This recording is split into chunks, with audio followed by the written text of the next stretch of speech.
House Republicans rolling out their own plan to deal with the illegal immigration crisis along our southern border. $1.5 billion price tag is less than half of President Obama's request. So what about that? Republican Marsha Blackburn out of Tennessee, my guest from the Hill, and good morning to you.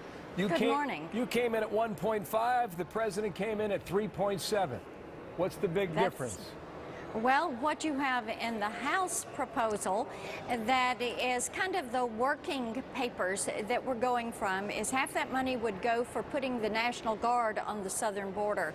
And those of us in the House believe that's one of the first things that needs to be done, Bill, is to secure the border. And when you talk to the Border Patrol, when you talk to people that are dealing with the children that have come in, they all say you've got to stem the flow. Secure the border first, and then we think it's imperative that the president have a repatriation plan for how these children are going to go back to the countries. The countries say they want their children back. You have these countries in D.C. today to meet with Congress and tomorrow with the president. And we think it's imperative that these children do go back home, that they not stay here. You mentioned it. Here it is on the screen. Mandate deployment of the National Guard. Rick Perry's kind of doing that right now within his own state, right? Boost funding for Border Patrol and require the administration to more quickly process and deport families in the U.S.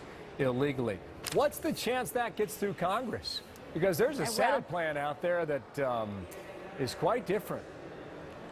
Well, you know, the Senate has a history of not doing anything this session. Harry Reid right now has 321 House bills stacked up on his desk. That's quite a to-do list.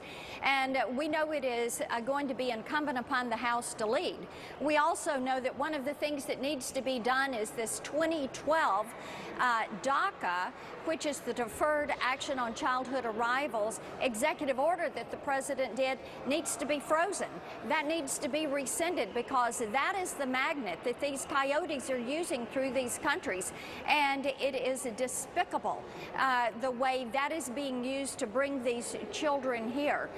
There is not going to be amnesty for these children that are coming into the U.S. illegally. Okay, one last question here, because there's a report that from month to month the number of illegals had dropped dramatically, almost in half. Is that what? Does that align with the information you have today, and what would explain that? What we are seeing is that some of the numbers, as they are beefing up the patrol along the Rio Grande, and as word is spreading through Central America that these children are going to be turned back, that what you are seeing is it's more difficult for the coyotes. Another thing, children that left their homes but never made it into the U.S. And I have to tell you, Kay Granger, who has headed the work for the House on this effort, has done a very thorough and thoughtful job in the manner in which she's brought the information to the House conference. We're going to reach out to him and find that out for you. Thank you, Marsha Blackburn. More to come there, from her momentarily. Thank you.